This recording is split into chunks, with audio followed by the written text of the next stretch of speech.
I don't know what it is about movies that are being shot in New England, but there's a trend going on here. So this movie's fucking atrocious.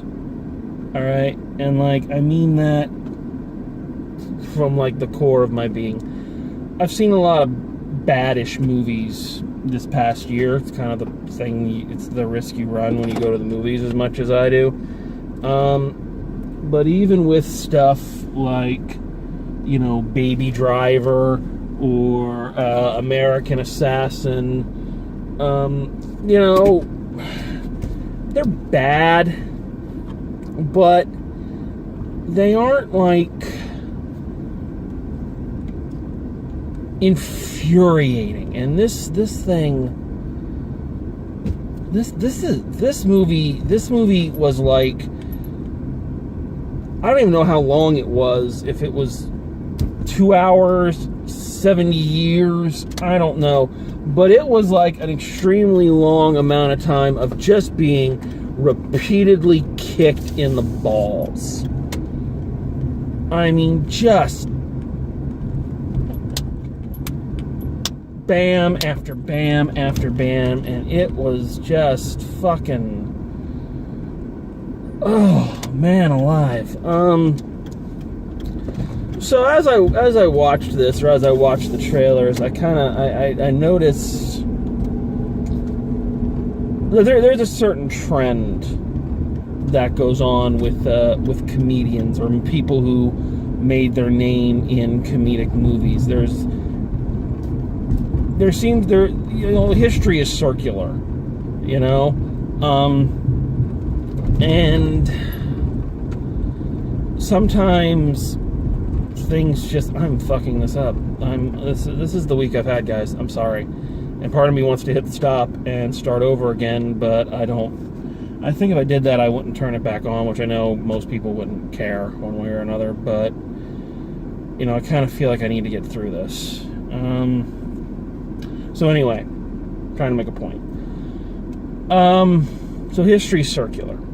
And you can definitely see it in Hollywood, because every time a comedian kind of smashes onto the scene. I say comedian, meaning just people who make their living pretty much in comedic films. They're big for a while, usually with that 20 to early teens demographic, you know, that just going into college and just in college demographic. And they're the big shit for, you know, those 4 years or so. And then after that demographic grows up and goes into the real world, then people suddenly find that these juvenile antics of these idiots just aren't amusing anymore. And when that happens, one of 2.5 options happen. The first option is the guys, and they're mostly guys, just don't get it and just keep making the same movies over and over and over, doing the same puerile jokes, the same adolescent humor, and the films just get worse and worse and worse and worse. And maybe some people hold up their early work still as some kind of, you know, comic touchstone, but the amount of shit they produce starts to stink up any creative flow they had originally. I call this is the Mike Myers, Adam Sandler model, you know, of those two guys who, you know, Adam Sandler I've never found out. I think it's going to be a common theme in this, is that, just keep in mind, I don't find modern day comic actors funny, as my reviews of The Hitman's Bodyguard and Snatched probably, you know, cued you into. But anyway, they just, you know, Adam Sandler hasn't been funny in years, but he keeps putting out these shit movies. They keep getting shit reviews, you know. And they just keep doing it because they just can't grow up. They just can't move on, either to retirement or to the next stage of their career. They still think these fart and piss jokes are hysterical. So that's one. The 1.5 is some of these people keep doing the same thing and people still think it's hysterical. Fucking, Will Ferrell is still putting out shit movies. Daddy's Home 2 is coming out, and judging by the baying hyenas in every cinema I go to that shows the preview, his dad, John Lithgow, kissed him on the lips. So some of these guys are able to, keep pushing forward, even though, it's the same shit. The other side of it is that some of these guys attempt to reinvent themselves and try to become serious actors, try to take on more mature roles as they themselves mature. This, again, like all things, has a varying degree of success. Sometimes it's very successful. A lot of people don't realize it now. A lot of people forget it now, but you do realize 2-time Oscar winner Tom Hanks started out as a comic actor. And he was a funny guy. I mean, League of Their Own, Big, The Burbs, Dragnet, So, I mean, but he matured. Give props to guys like Robin Williams, who did Dead Poets and, Good Will Hunting. Even before he went completely fucking crazy, give props to Jim Carrey. I will stand more behind Jim Carrey's dramatic works, all of them, Truman Show, Eternal Sunshine of the Spotless Mind, and The Majestic. And before anybody says anything, The Majestic is a fucking awesome movie, and if you can't get behind it because it's a feel-good film that actually has some heart and soul because you're such a cynical, dead human being, well then, fuck you. So at least he tried. Obviously, he sank back, but, some of these guys can pull us off. So Ben Stiller is at that point where, again, his unfunny shtick that people thought was funny for a long time has now worn thin, and nobody thinks his bullshit is funny anymore. Keep in mind, this is the guy who made Zoolander, which apparently some people think is some kind of, cinematic masterpiece. It is not. Meet the Parents, which is one of the most repulsive films, filled with repulsive people, that spawned 3 sequels, all based on the same joke. Ha ha, his last name sounds like fucker. Aren't we mature and insightful? So now he's trying to push himself into dramatic work because, his comedy has always sucked, and now people realize his comedy has always sucked. And this shit is,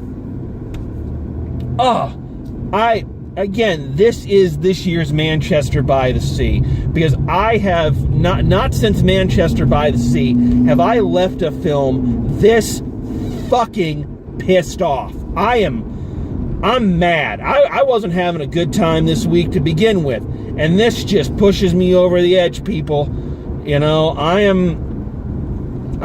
I'm literally beside myself with rage at this film. Okay. So, for those who haven't heard, the plot of this film is Ben Stiller is a guy, Brad, going through your typical midlife crisis. His son's about to go off to college, and Brad is jealous that all of his college buddies are doing so much better than him. They're all rich, they're all successful, they're all this, they're all that, and Brad just is fed up because he failed in life. Now, keep in mind that Brad has a loving wife who we never see be anything but loving, has a son who we're going to get to in a minute. We're going to get to this little shit. We're going to get to this little fucker in a minute. He's got a decent looking house. I mean, it's nothing big, but it looks like it's comfortable. And yet Brad is a failure. And he goes with his son on this college trip, and it's all him trying to work through his midlife crisis and all that. And Brad is the most unlikable human being I can recall in a film, in supposedly our lead role. He is a horrible, selfish, contemptible human being who blames everyone for his problems that admittingly are not really problems. Now, again, I usually try to be sensitive with these, especially when I am seeing something that clearly is not speaking to me in my current life issues. I do not have a wife. I do not have a kid, so I can't relate just from an experience standpoint to that whole, midlife crisis, trapped and feeling like you're never going to be anything else, at least not completely, state of mind. And I get that no matter what you are, the grass always is going to look greener on the other side. I get that. But there is a difference between going through a midlife crisis and looking at your world and going, is this really all I can be? Are my best years behind me and all that? And being just a fucking asshole.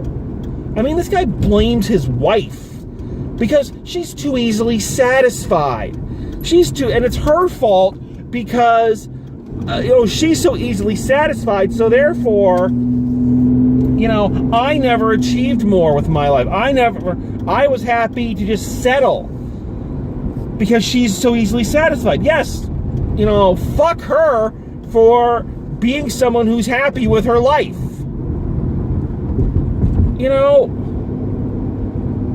Fuck you, buddy.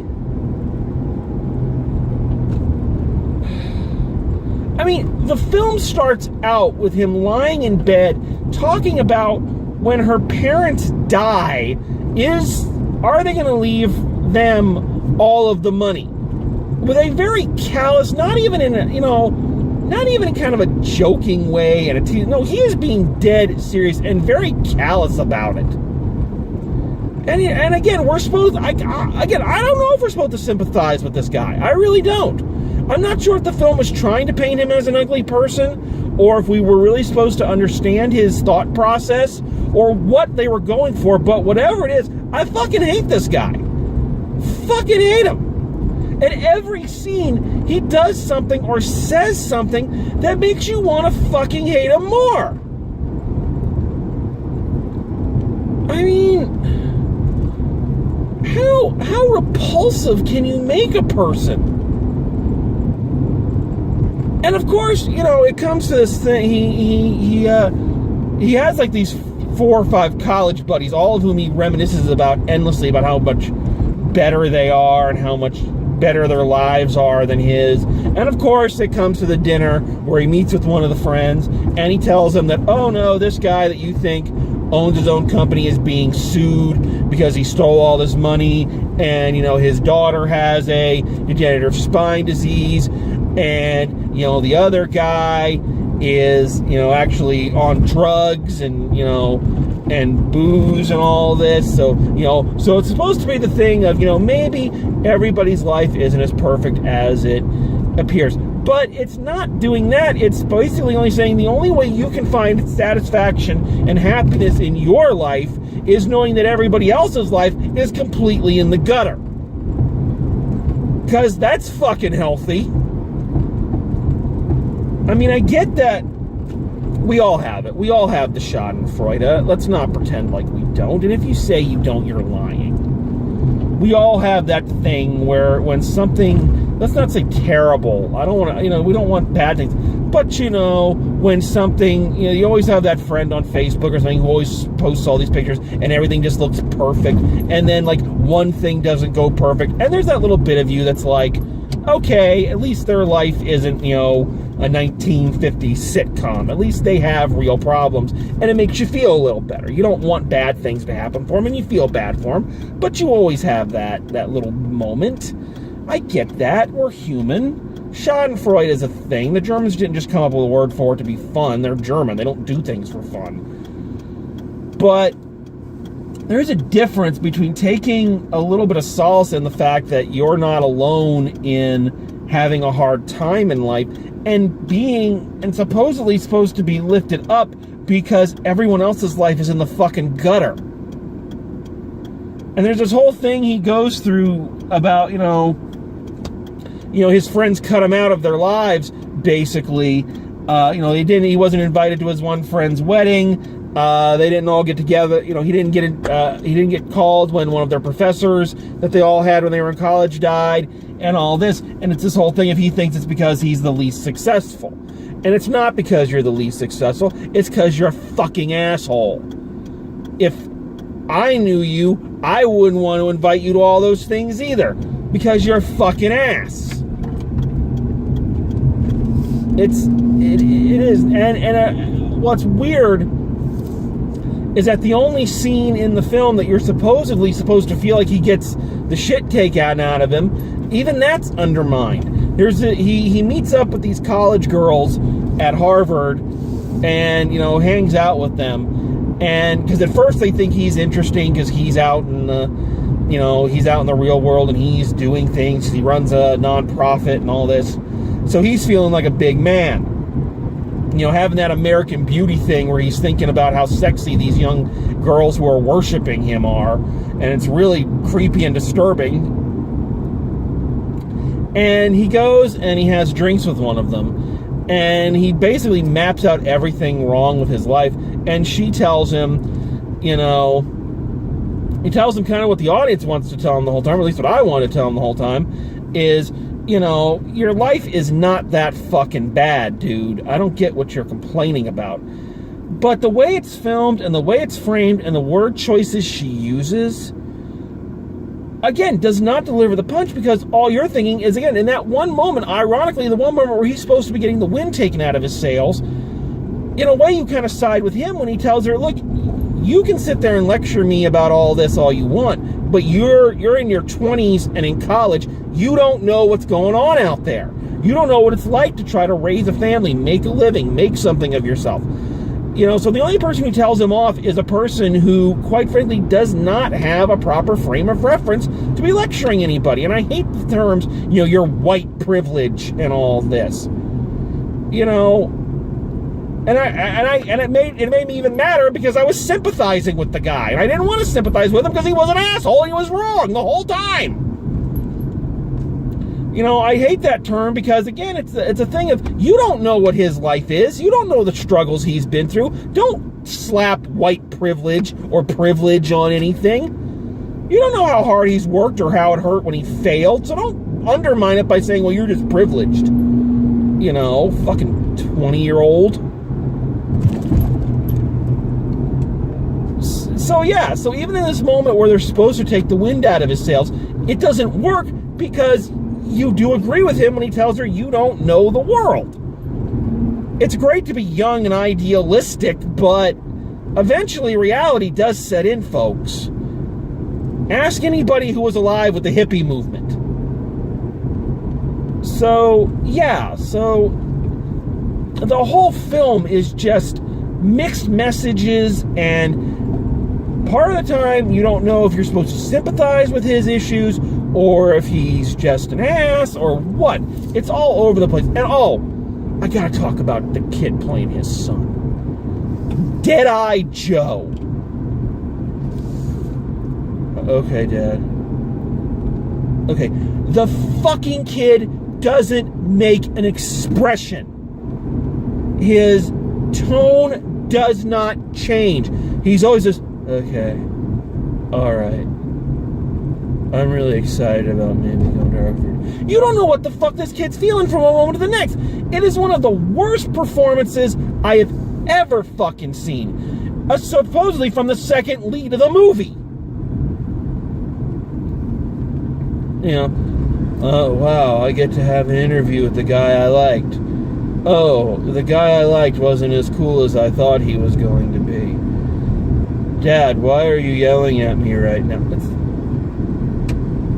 It's like, have a motherfucking emotion. And if, first of all, I don't know who to be madder at. If that was the actor's choice, you're a bad fucking actor. Okay? And if that was the director's choice, you're a bad fucking director. Okay?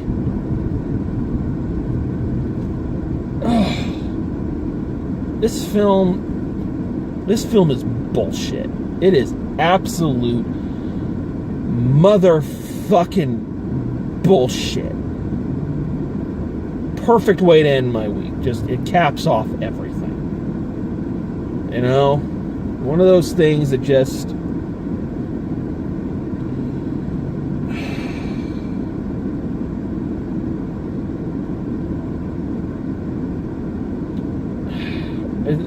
Seriously, I'm so mad right now and so just pissed off at everything this movie is and everything it stands for. And you can tell by the way it's shot, the cheap and ridiculous and formless music it uses, to the absolutely emotionless performances. Both Ben Stiller and this kid, zero emotion in any of their line readings at all. So you can't trace their journey. You can't trace what they're feeling. All you know is, I'm sad. I'm slightly more sad. Oh wait, I'm up now. And he's got this voiceover that repeats the whole film, telling you what he's feeling. Obviously you need it because you wouldn't be able to tell if you were just watching it, because he's such a bad actor. And he's, and like I say, Deadeye Joe is the other bad actor in this thing.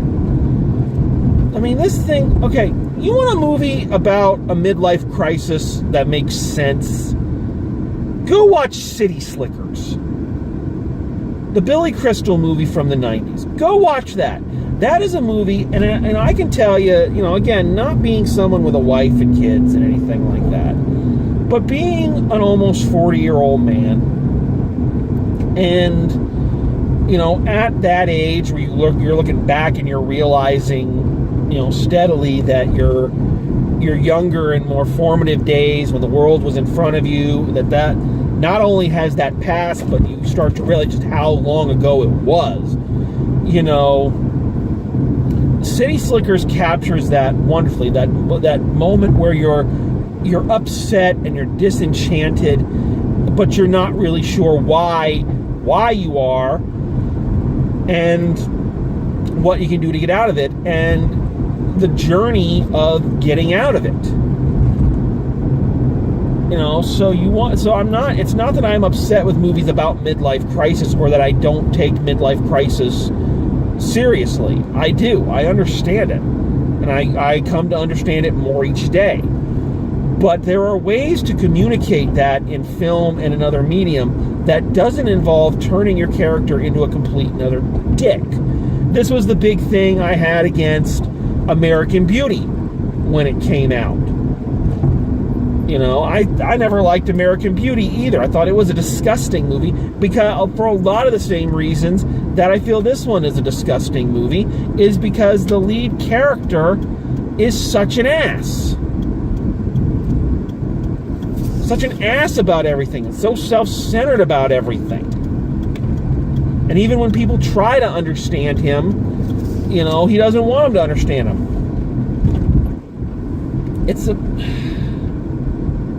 It's remarkable how bad this film is. And like I said, that the filmmaker thought this was some kind of deep statement about maturity and about, feeling lost and midlife crisis and all that crap. And it's not. It is not any of that. It is what it is. It is a portrait of an unbelievably selfish human being. And again, that wouldn't even be bad if for a second you felt like it was trying to say, don't be like this guy. But I don't know if that's what it was trying to do. It's so unclear. I also think they're trying to make it like a death of a salesman thing. Like, I think they're trying to hit, if I'm thinking about it, and if I'm understanding the imagery, I think they're trying to tell you that he's contemplating suicide throughout the whole thing and at the very end. But I don't know. I could just be reading too much, or it was wishful thinking, because I would have liked to have pushed Ben Stiller off a hotel balcony after this fucking movie. So yeah, I don't know what it is about these little independent films set in Boston and Massachusetts, but we're 2 for 2, folks. And this one is, I will almost guarantee this one will end up on my worst of the year list. And it might even knock the current number 1 contender off. I'll have to think about it. But yeah, this movie sucked. This movie sucked a lot. Avoid it at all costs. You want to see a movie about midlife crisis that get it right, go watch City Slickers. So that's all. That's all for me. I wish I could end the week on a happier note. I can't. I just can't. I guess it just wasn't in my cards. So until next time, and hopefully, Matt and I are thinking about checking out Kingsman this Sunday, so that might be fun. So anyway, until next time, drive safe, and I'll see you at the movies.